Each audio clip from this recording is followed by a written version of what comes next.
Hello, family, friends, and movie lovers. Jeffrey Michael here. And welcome to a running out of time edition of Jeffrey Michael's Movie Reviews Extravaganza. Oh, it's a running out of time edition. I better get going then. Here we go. In this video, I'll be reviewing the movies that were released on September the 21st, 2018.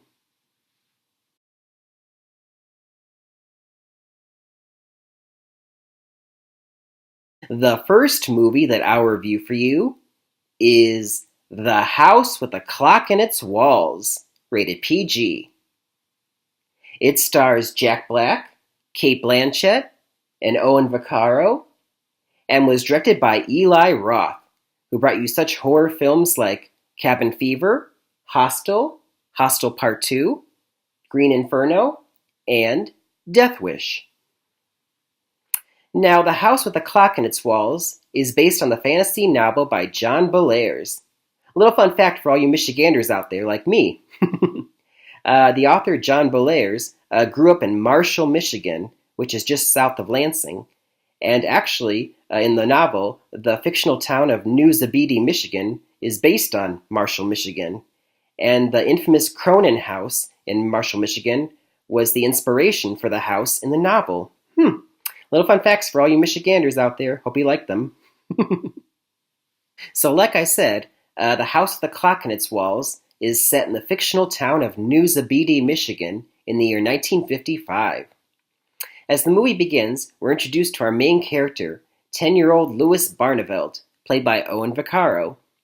And he's on a bus heading for New Zabede, Michigan to live from now on, because we find out that he's an orphan and he lost his parents in an accident. Sad. And he's going to live with his new guardian, his Uncle Jonathan, played with eccentric glee by Jack Black. How eccentric is he, you ask? When Louis is first introduced to him getting off the bus, he asks, "Are you wearing a robe?" "It's a kimono." And he takes him to live in his house, which is a creepy old mansion, Gothic mansion. Whoa. And it's there we're introduced to his next-door neighbor, Florence Zimmerman, played with equally eccentricity by Cate Blanchett. And they have a love-hate relationship, those two. She asks, "I'm relieved to see you haven't inherited your uncle's abnormally fat head." My God, did that withering purple skeleton just speak? They have a lot of those barbs they trade throughout the movie. And Louis finds out as he's living there, that's a lot of weird stuff. Things seem to be moving on their own when he's not looking, and he gets to have chocolate chip cookies whenever he wants, for dinner, for lunch, whenever. And he goes to school, and he doesn't fit in with the kids at all. He feels so out of place, and he still grieves the loss of his parents.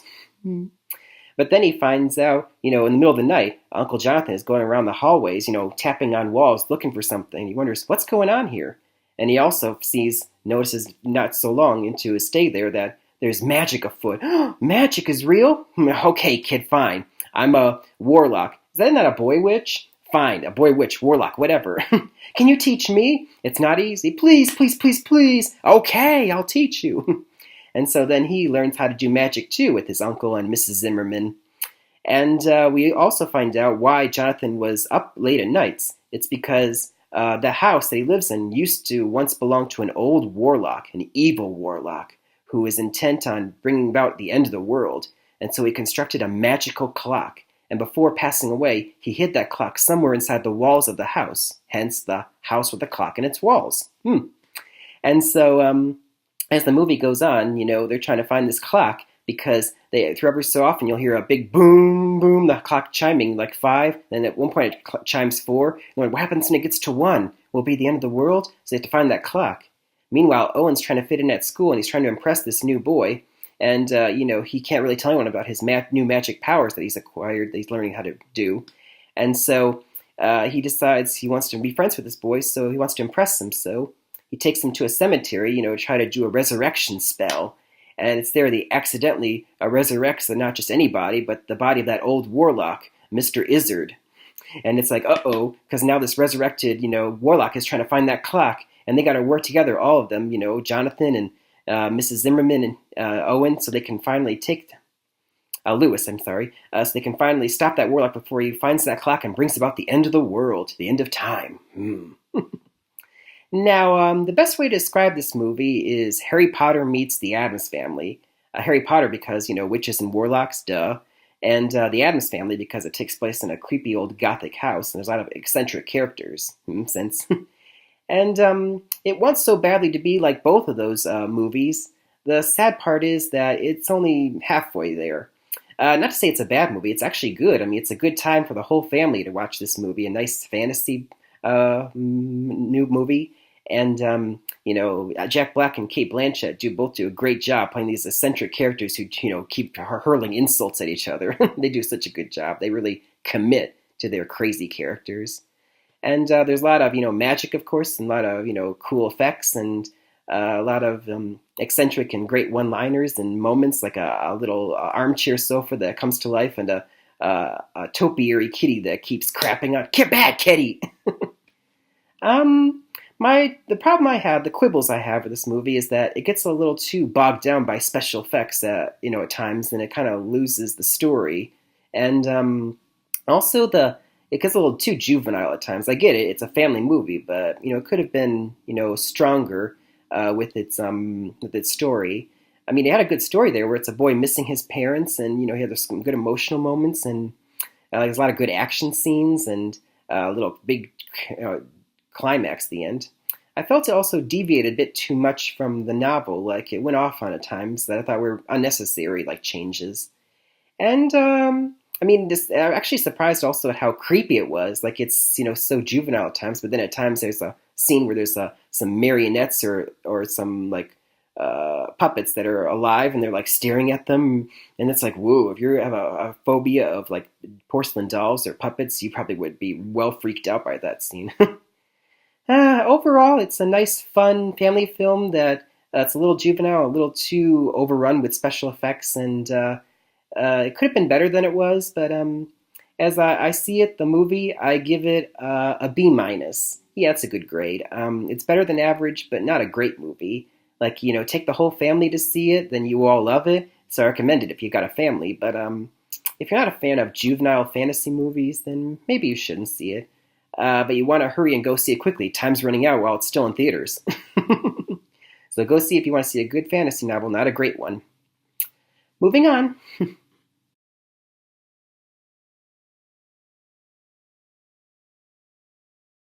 Okay, the next film that I'll review for you is Life Itself, rated R. It stars Oscar Isaac, Olivia Wilde, Annette Bening, Mandy Patinkin, and Antonio Banderas, and was written and directed by Dan Fogelman. He brought you the film Danny Collins, and he's also the head creator on the hit TV show This Is Us. Who doesn't know and love This Is Us by now? I mean, seriously, the hit NBC family drama has heartwarming moments and all those tearjerker moments that make you so sad. I mean, it's all about, love and life and family. I mean, it's a perfect show, really. And I bring up This Is Us because this movie, Life Itself, wants so badly to be the cinematic equivalent of This Is Us. Unfortunately, it's a no-go, ladies and germs. But anyway, let's get into that. So Life Itself is clumsily told in 5 chapters, the whole structure of the plot. And chapter 1, we're introduced to a couple named Will and Abby, played by Oscar Isaac and Olivia Wilde. And as the chapter starts, we meet Will, and he's talking to a psychiatrist, played by Annette Bening. And through flashbacks, we find out why he's there. He, met in college a girl named Abby, and they, of course, meet cute girl, boy meets girl, boy loves girl, boy wants to marry girl. It all goes through the motions. And they get a dog, and they meet the parents. They meet his parents, because her parents died young when she was young. And it all comes to a head when she gets pregnant, and then, there's tragedy. I won't reveal what happens, but someone gets hit by a bus, and there's also someone who commits suicide. It's a lot of tragedy there. And that moves on to chapter 2. We're introduced to their daughter, Dylan. She, it's years later, she's now grown up. That's when this chapter takes place. And she's been raised by her grandfather, played by Mandy Patinkin.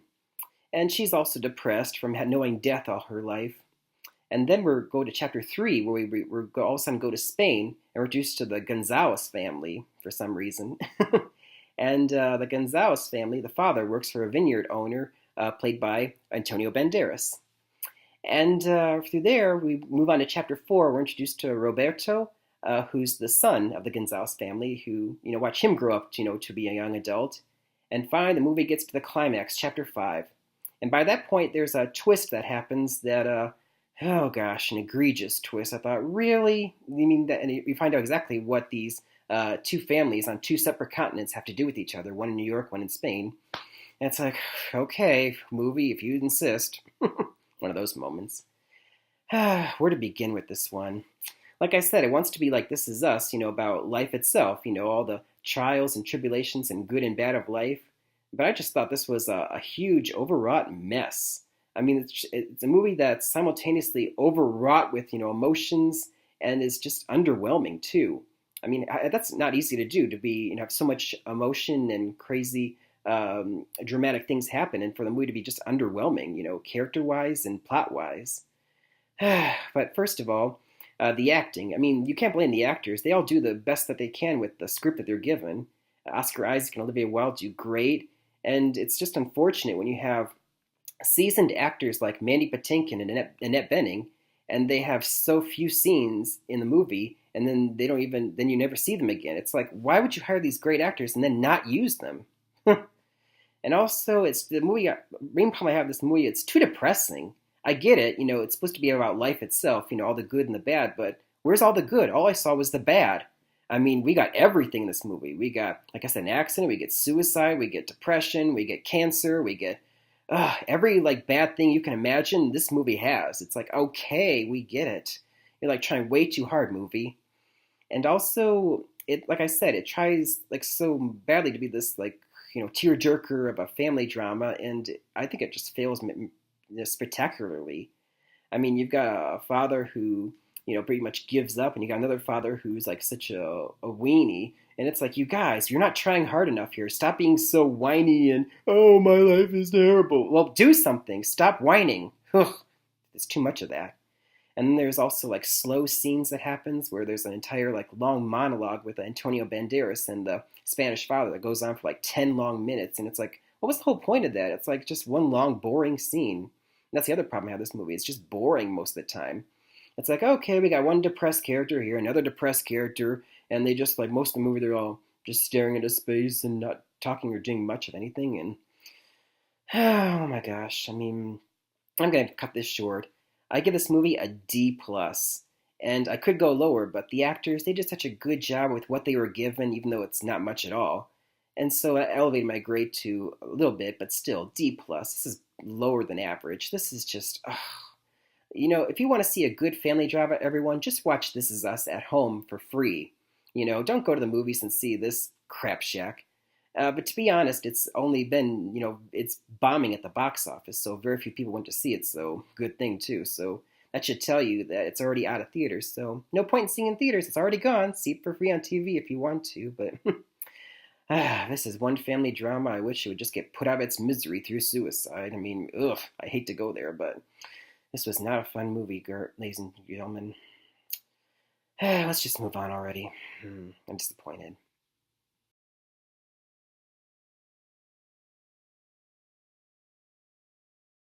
All right, the next movie, or documentary rather, that I will review for you is Fahrenheit 11/9, rated R.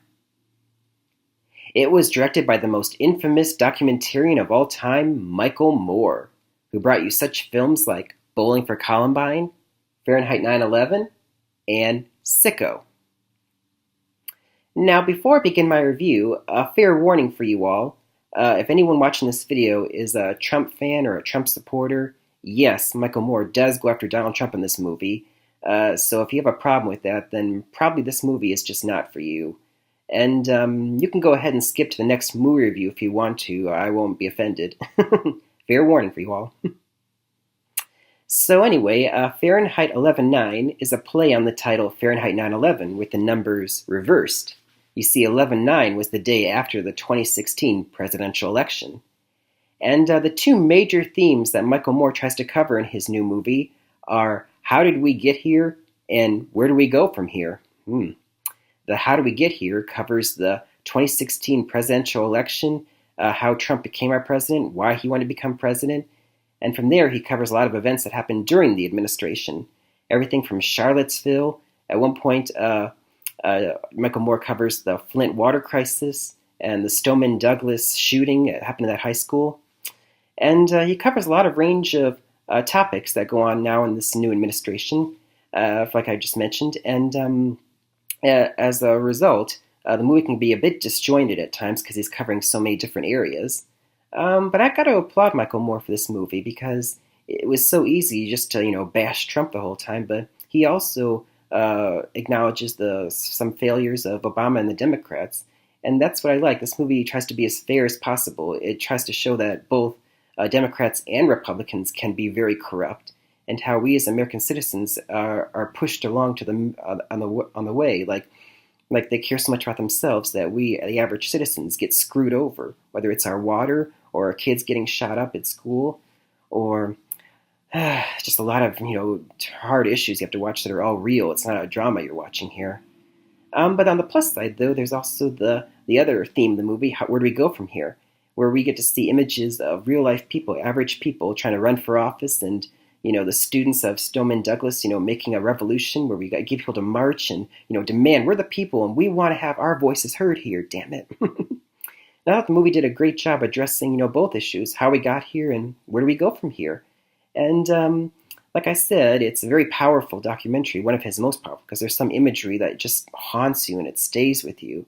And if you just allow yourself to be open-minded and look at both sides of the issue, whether you're on this side or that side, you can learn quite a bit that you didn't know before. And you may not always agree. Like, I don't always agree with Michael Moore's opinion in his movies, but I still try to see from every person's point of view. That's important. Overall, my grade, I would give it a B. It's not perfect. Like I said, it's disjointed and it's a little all over the place plot-wise, like where he wants to have his issue, where he wants his theme to go. But I thought overall this was a great, powerful new movie from him. Not one of his best, but still a great movie. You want to see a good documentary. So you can go see if you want to. And I can understand, too, if you wouldn't want to see it either, no matter how high the grade is. So, yeah, I'll give it a nice B. So, go see if you want to, or if you don't want to, at your own whim. Moving on.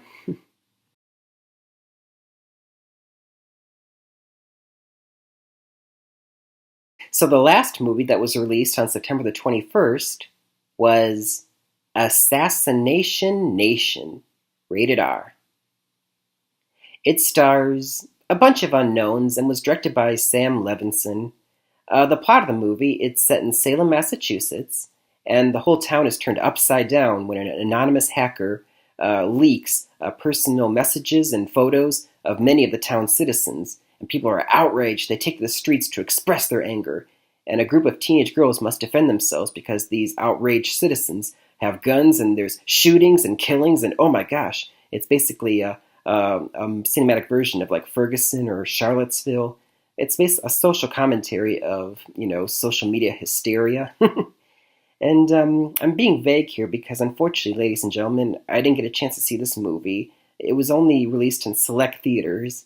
And to be honest, not too many other people went to see it either. It wasn't even in the top 10 when it was released opening weekend. And I think it's already out of theaters. So if you want to see this movie, it got mixed reviews from the professional critics. And yeah, go see if you want to on video or for free. But I don't know. It just wasn't interesting enough for me to, get to the nearest theater where it is playing and to see it. So that's all.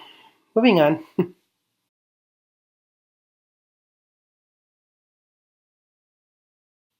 Oh, running out of time here. Oh, let's get to the recap then. Recap. The House with the Clock in Its Walls, B-. Fun and eccentric fantasy film for the whole family, despite being overstuffed with juvenile jokes and special effects. But I still recommend that the whole family go see it. Life Itself, D+. An overwrought family drama that's boring, depressing, sloppily written, and a waste of such great acting talent. Don't bother with this one at all. just stay at home and watch This Is Us instead. Fahrenheit 11/9, B. Despite being a little disjointed, still a very powerful and moving documentary by Michael Moore that highlights the current state of our country and where we go from here. You can see it if you want to, or not. Your choice. And finally, Assassination Nation. No grade since I didn't get to see it, but you can choose to see if you want to. I don't know. It's got mixed reviews from critics, so whatever you choose. And that'll do it for a running out of time edition of Different Michael's Movie Reviews Extravaganza. Until next time, happy movie watching, everybody. So long for now. Right on time.